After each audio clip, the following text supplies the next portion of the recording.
आपका स्वागत है स्टोरी यूनिवर्स में। यह कहानी है अन्याय के खिलाफ, जिसे लिखा है 13वें पाठ में।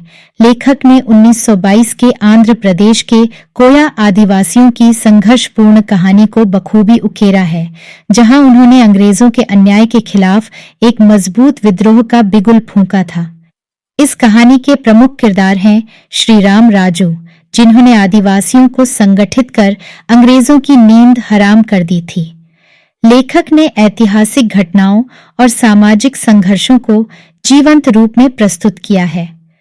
क्या आप कल्पना कर सकते हैं कि कैसे एक साधु, जिसने अपनी पढ़ाई छोड़कर आदिवासियों के बीच जाकर उनके हक की लड़ाई लड़ी, क्या होता है जब निर्दोष लोगों पर अत्याचार अपनी सीमा पार कर जाता है और उन्हें मजबूरन विद्रोह करना पड़ता है।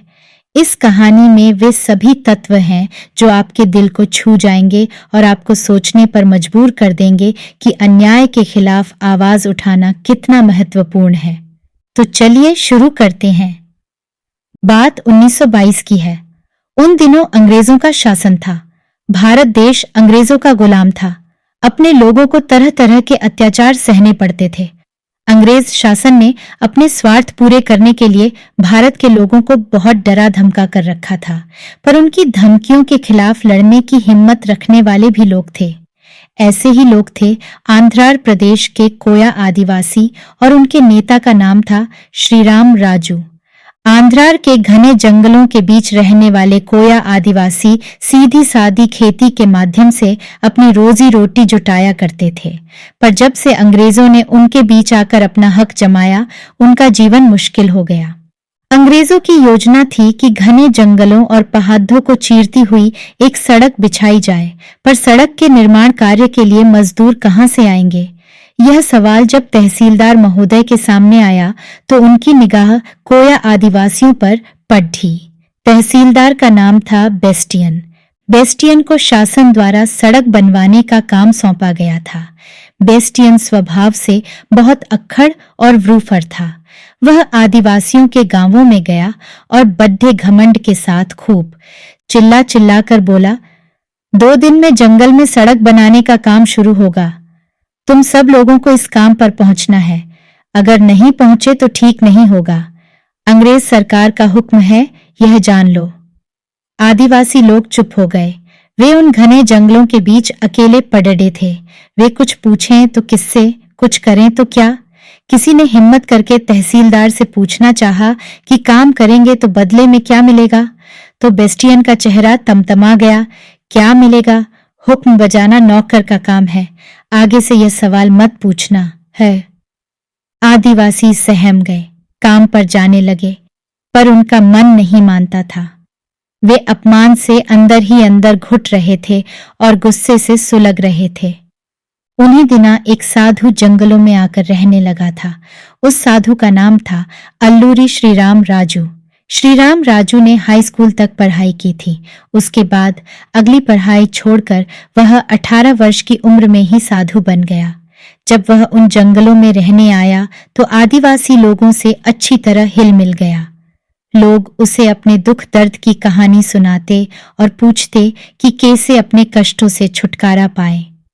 श्रीराम राजू ने आदिवासियों से कहा, अत्याचार के सामने दबना नहीं चाहिए। तुम लोगों को काम पर जाने से मना करना चाहिए। उसकी बात सुनकर आदिवासियों में हिम्मत आई। श्रीराम राजू ने उन्हें यह भी बताया कि देश में और लोग भी अंग्रेजों के अत्याचार के खिलाफ लड़ रहे हैं। उनमें एक मशहूर नेता हैं जिनका नाम गांधी जी है। गांधी जी का कहना है कि भारत के लोगों को अंग्रेजी सरकार का सहयोग नहीं करना चाहिए। अगर कोई अंग्रेज अन्याय करेगा तो हम अन्याय सहने से इनकार करेंगे। यह सब सुनकर कोया आदिवासियों का दिल मजबूत हुआ। फिर क्या था? विद्रोह की ऐसी आग भड़की कि अंग्रेजों के होश उड़ गए। भोले भाले आदिवासियों के मन में भरा सारा अपमान, दुख और क्रोध फूट के निकल पड़ा। भद्राचलम से पर्वतीफरम तक पूरे इलाके के आदिवासी लोग अन्याय के खिलाफ लड़ने के लिए कूद पड़े। अंग्रेज सरकार के ऐसे छक्के छूटे कि आसपास के राज्यों से सेना बुलानी पड़ी, पर अंग्रेजों की इतनी भारी सेना भी 2 साल तक विद्रोह को दबा न पाई। जब संकरी पगडंडियों से सेना की टुकड़ी गुजर रही होती तो जंगलों में छिपे आदिवासी भारतीय सिपाहियों को गुजर जाने देते और जैसे ही अंग्रेज सार्जेंट या कमांडर नजर आते तो उन पर अचूक निशाना लगाते। आदिवासियों के विद्रोह से अंग्रेज सरकार इतना डरने लगी थी कि राजू के दल को आते देखकर थानों से पुलिस भाग जाती थी। श्रीराम राजू ने आदिवासियों से कह रखा था कि अंग्रेजों से लड़ हो पर एक भी भारतीय सैनिक का बाल बांका न होने पाए। अंग्रेजों की सेना में बहुत से भारतीय सिपाही भी थे। राजू के आदेश का सख्ती से पालन हुआ। जब वह पहाड़ों से कूच करता था मानो उन्हें किसी का भय न हो। आदिवासी लोग पुलिस चौकियों या सेना पर हमला कर देते थे और उनके अस्त्र शस्त्र लूट कर भाग जाते थे। राजू ने एक कोने से दूसरे कोने तक गुप्त संदेश पहुंचाने के लिए गुप्तचरों का जाल फैला रखा था। अंग्रेजी सेना के आने जाने के संदेश ऐसे पहुंचाए जाते कि किसी को कानों कान खबर न हो। यह सब देखकर अंग्रेजों ने भी अपने दांतों तले उंगली दबा ली। जंगलों और पहाड़ों में राजू के लोग बद्धी फफरती से छिपते फिरते। ऐसे इलाके में हथियारों से लदी अंग्रेजों की भारी भरकम सेना अपने आप को कमजोर महसूस करने लगती थी। राजू के लोगों को गांव-गांव का सहारा था।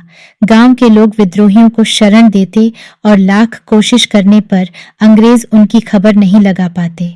फिर अंग्रेजों को एक तरकीब सूझी।